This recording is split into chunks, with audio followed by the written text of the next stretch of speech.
drugs are, what is in that backpack. Now he's getting closer to that window they broke open just a short time ago, and you have to wonder if he's going to actually reach in and go in through the window with first responders, because he seems to be moving those suction cups just away from them, but he is communicating. We see him talking with those first responders there through the window. Again, they've got the blankets there because they broke that glass a short time ago. You can see him talking right there. Demeanor seems to be calm right now. We're just watching and hoping he goes in with them calmly. Well, if he wanted attention, he has it. He has everybody's attention. We need this thing to end in a peaceful way. Again, Valerie mentioned there are a lot of folks on the ground, a lot of spectators watching. Look at this guy climbing the Trump Towers. Why exactly this man is doing this? That's a heavily trafficked area of pedestrians. You have a lot of tourists over there, of course. The suction cup. So huge crowds are gathering there, watching all of this. You could see that man talking. But ain't nobody gonna go up there and get him when he get up there on top. They got a hole right there. He looked like I don't know how he's gonna do it. Surrounded by first responders. You can't see in this shot right here. Not sure if we can pan out, but they have that scaffolding. You see that window washer scaffolding that's lowered just above him. We've got first responders to the far right of the screen, out of the screen right now, but they're all surrounding him, so they're all ready and waiting and hopefully negotiating this man coming inside with them peacefully. Having a conversation, making some gestures, but so far no dice. All right, we have someone on the phone right now. Go ahead, guys. Anthony Pagano is a retired fire commissioner of Yonkers. Mr. Pagano, thanks for joining us right now. We've seen rescues in your town and others in the area. What are your thoughts as you watch this? Well, this is an odd situation because it doesn't really represent a rescue. I mean, obviously it's some kind of an antic that this gentleman is doing, and the first responders that are inside right now with the broken glass are probably trying to talk some sense into him and ask him to climb in before any of that equipment does fail. And it does turn into a rescue situation. What is the checklist of things that they would go through as they try to coax him out of there? Because this isn't one that we've seen before necessarily. How would they go about it? Well, I would believe they obviously would try and let him know that, you know, this is not something that he should be doing, obviously, and that, you know, for the safety of everybody on the ground and for his own safety, okay, you're at a situation where now you can enter into the building and, you know, kind of talk him into getting in there before anything happens to him or anybody else. When you have a situation, you don't know what's in the backpack, you don't know why he's here, what his point of view is, you have no idea what this is all about. How do you approach him? Well, I get with kid gloves, you're right. You don't know what's in the backpack. You don't know if it's just, you know, something he's trying to do to draw attention to himself. You gotta kind of like just convince him that, you know, you should come in. You went far enough. You drew enough attention. Hopefully his intentions aren't to do anything drastic, and hopefully there's nothing in that backpack that's dangerous. You look at the body language, I mean, he's sort of waving them off, and as if he doesn't want to have anything to do with what they're telling him, and he's going about what he had in mind. That's the way it appears, as best we can tell, as he has moved farther away from them and continues to climb. Now, if he keeps going, is it possible, could they forcefully, you know, grab him, pull him inside? What would they do right here? I mean, if they can reach him, I would think they would try and, before they forcefully grab him, make sure that they're safe inside. And this is pretty difficult because you can see he's always moving. And if they're going to grab him, they have to secure themselves. I mean, God forbid if they grabbed him and he fell and pulled the first responder with him. So at this point, it's pretty difficult to try and secure yourself and at the same time try to talk somebody into bringing himself into safety when obviously it looks like he's continuing to refuse whatever they're asking him to do, and he wants to continue to, you know, climb up the side of the building. Yeah, the body language. I hope at some point he decides, okay, I had enough, I'm coming in, and hopefully it's not any kind of a, you know, act where this guy wants to cause damage. As best we can tell, the body language is not receptive, shall we say, to what they're telling him, and he seems to be going on about his original plan. So, have you, in your career as firefighter, ever come across, I don't know how to call him, a hostile person to be rescued? Anything like this? Have you dealt with it? Not where, you know, obviously there's points and times where people are on top of a building and they're threatening to leave, but nothing like this ever have I come across that. Obviously, I don't believe they've come across that too often downtown, but I do know they have some expertise in dealing with either a hostile person or a person that may have some problems. Again, this is an odd situation. He seems to have equipment that is safe enough to do what he's doing right now, but you don't know if that equipment fails. So they've got a lot of questions in mind. Is it a hostile situation where he wants to do more than just scale the building? Is it somebody that is just trying to draw some attention? I mean, you know, that's a possibility. There's so many possibilities that these first responders have to react to that it's, again, all they can do right now is continue to try and talk him into getting back into the building, talking some sense into him. Unless he tells them, you know, what his goal is, they're going to have to continue to just talk to him. They have expertise in that area. I'm sure he could get in right now. Themselves, and if they all you gotta do is just move right. That can bring them in against his will. I don't think they will try that until they're totally secured and will work. Okay, Mr. Pagano, if you can stay with us, let's update our viewers who are just not trying to get in. We are watching a drama over Midtown. This is at 5th Avenue and 56th Street, Trump Tower.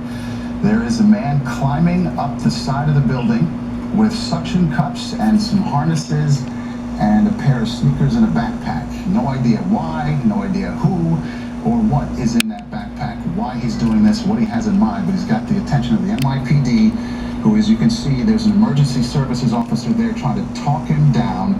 He doesn't seem to be receptive. He seems to be ignoring whatever it is they're saying and going on about his plan. This is, we're just kind of guessing here. We don't have it exact, but it's at least 8 to 10 stories up the south side of Trump Tower at 56th Street at 5th Avenue. Traffic is snarled.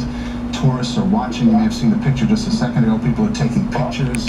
It's a massive mess in Midtown as we watch this guy sort of ignoring officers who are trying to get him out of there at some point safely. And he's just so close. You feel like you wonder if they're just going to reach out at some point and grab him. And you get so far, right? You can see them talking right there. And again, it looks like he is ignoring them because he's getting further up away from that hole in the glass that they cracked just a short time ago. But hopefully they'll be able to pull him through before they have to do anything else to get him out of there. Again, this is a 58-story mixed-use skyscraper.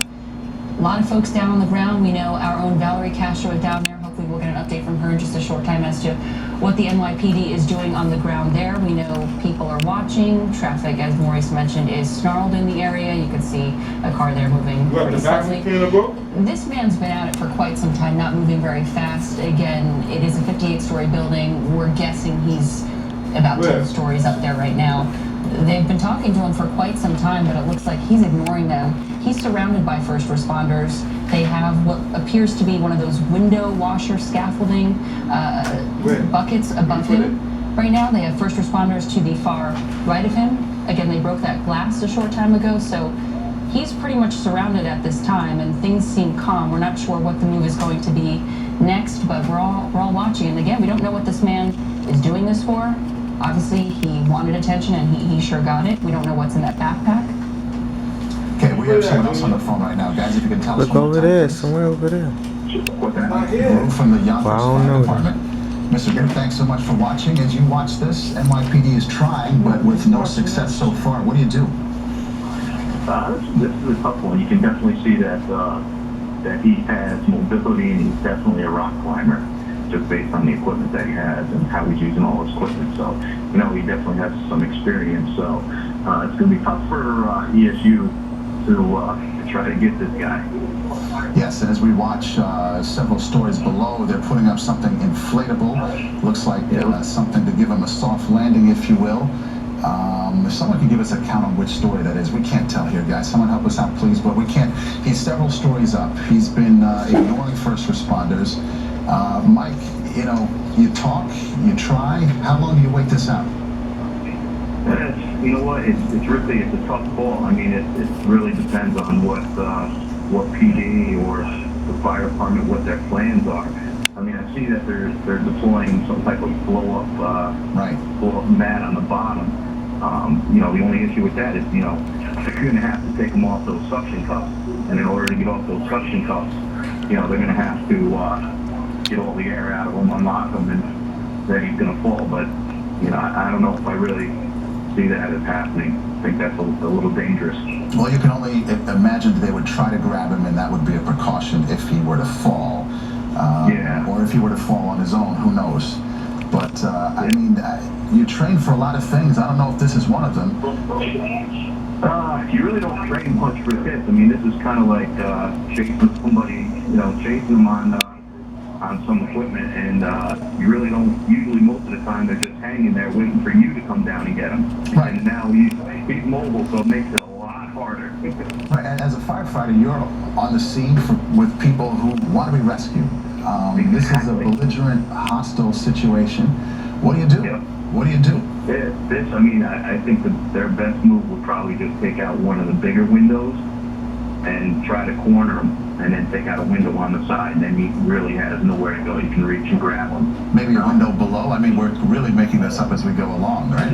Yeah. I mean, there's really no, I don't really think there's any set protocol on what to do with something like this. No playbook to speak of. And now, you know, exactly. Again, we don't know this man's intentions. We don't know what's in the backpack, but we do know that people are still in close proximity to this building. So if the NYPD, you know, truly thought this man was a great threat, wouldn't they have evacuated a much broader scope around the building here? It seems like everything's pretty calm. You know, we saw that shot there. You could see all the people, they have the barricades up. You would think these people were watching a parade, but this is what they're watching. This man who began climbing Trump Tower in Midtown, you know, a while ago. He's been at it for some time, and it's just amazing how many people are there watching this man. Valerie Castro's on the ground. I'm not sure if we could bring her up again to give us a sense of what's going on down there. Do we have Valerie? We'll get back to him in just a bit. By my count, it's 90 minutes that this has been going on. He's going to get tired.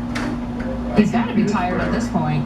Yeah, he's definitely going to get tired. I mean, you know, he has to move 4 of those suction cups around every single time that he moves. And it looks like he's trying to make sure they're ultra secure before he actually goes ahead and grabs them. We see him knocking into one a few times before he reaches for it. Now, just talking about the glass and glass cutting, we know that certain buildings, the window panes, they're so thick. You have to bring in, is it a diamond blade cutter? It's special equipment. And how long does it take to cut through a window? I mean, they're obviously going to have to cut through another one. So how long would that take? I don't really think it would take that long. I know FDNY, Rescue One, and some of the SWAT companies have specialized equipment to do that. And, you know, they can get up there and take care of that. It looks right now that the only people I see right there are ESU, NYPD ESU unit. So, you know, I'm not sure what everybody's role is there right now. All right, we can go back to Valerie Castro. She's on the ground. Valerie, our count is about 90 minutes this has been going on. People have been gathering. Traffic is stopped. People are wondering what on earth is going on. What are you hearing? Well, here, as you mentioned, we've got lots of people here on the ground. This gentleman, what's your name? Gary Evans. Gary, what do you think of all of this? I just think it's more excitement for somebody to climb the Trump Tower buildings with those type of suction cup things. And he's running away from the police. So when they come, he goes around the other side and then goes around the other side. I just think it's just so much. I wish this could all end right now because it's just bringing so much attention to New York City. Do you think he's trying to make a political statement? No, I don't think so. I wouldn't like to say that. I just don't want to get into the political thing. I just want to stay neutral. And I just think it's sad to just have all this and tie up traffic and businesses lose money and people can't get home. is a serious situation. At my salon, and it's sad. What do you think about someone using suction cups to climb a glass building? Well, this building has brought so much attention since the guy that's running for president, not to mention who it is. But I just think it's brought so much positive and negative to the city itself, and I just wish that all could just go away, and so we all can go back and go shopping and walk around without all this attention that we're getting. We don't need. New York has enough attention as it is. It's a great city. America is really great right now. So I just think, I wish all this would stop. Okay? Thank you for your time. Appreciate it. All right. As you heard him say, he has a hair salon in the area. Traffic is being tied up. Businesses are being interrupted today as all of this is going on. Again, police, ambulances are here in the ground. We saw paramedics rolling a stretcher over there earlier. It's really tied up Midtown Manhattan. Again, 56th Street is shut down from 5th Avenue over. As you can see, there are plenty of people here wondering what's going on.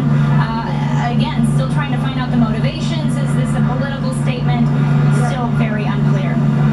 And Valerie, are you getting a sense, I mean, no one down there is feeling fearful. Everyone's just sort of watching in wonderment at what this guy's doing. What's the general sense down there? I think most people in this area feel very safe. They see the police presence. You can see the police barricades that have been put in place. So we've not gotten a sense that anyone is fearful. As you heard, business owners are getting annoyed, but no one seems to be in fear of anything, feeling well protected by the presence of the NYPD. Okay, Valerie Castro on the ground. This climber seems to know what he's doing, at least when it comes to climbing. He's got all this equipment and these what look like suction devices that are helping him pull himself up. We've got the 16th floor is what we're told now, that floor is where he is, and he is slowly climbing Trump Tower in Midtown. Just 5:33 now. People are just tuning in, expecting the news. This is what is being broadcast here and around the world. A guy who appears to be looking for attention at the very least is getting just that. He has been at it for more than 90 minutes, climbing